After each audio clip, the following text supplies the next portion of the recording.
What's your name and where are you from? My name is Jenny Huynh. I am from Vietnam. How has your life changed since becoming a creator?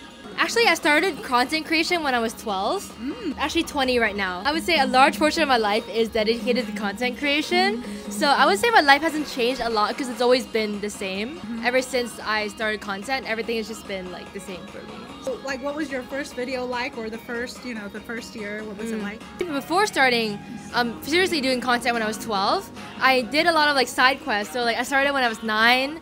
I was inspired by so many like toy review YouTubers and like Minecraft YouTubers. So I was like, I really wanted to make the same content as them. Got so inspired by them. So I made so much content, but I'd only get like 10, like 20 views per video. And it went on like that for like 3 years. Wow. And you can actually still search me up.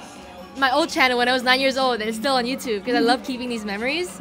But I think it shows that like you have to persevere because you do. You definitely do. Like you won't go viral in like a few days. You have to wait and like really know your niche and like get your audience to be like motivated by your content and like would follow you and watch you. So what was like the first video that got more views and many people got to know who you are? A little backstory as well. When I first started seriously doing content when I was 12, I made slime content.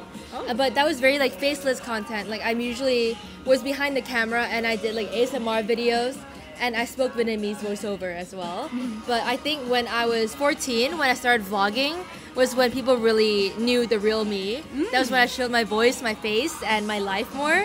And I focused a lot on education because back then I was still a middle school and high school student. So I would vlog my day in life of like going to school, and that inspired a lot of like young people to focus on education. Also inspired them a lot to study English as well because I made a lot of my content in English and I would like have Vietnamese subtitle and inspire them to study English.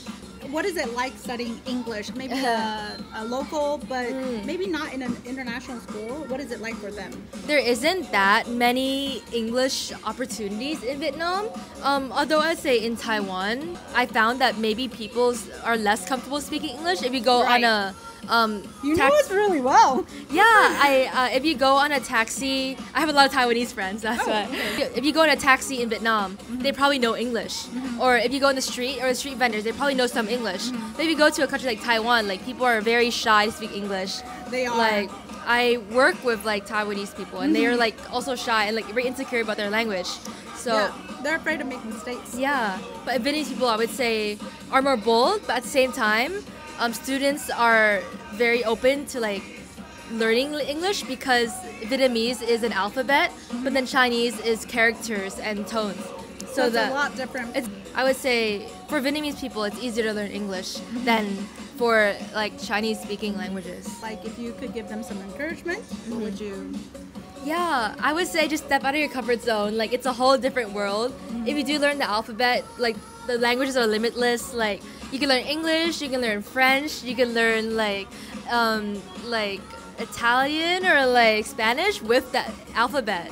So like just like stepping out of your comfort zone, learning a new language like that. Maybe not everyone around you speak, but you would be able to learn so much more. The internet is so much wider when you learn English, and you can watch so much more interesting like content that is way beyond what you're used to in your usual language as well.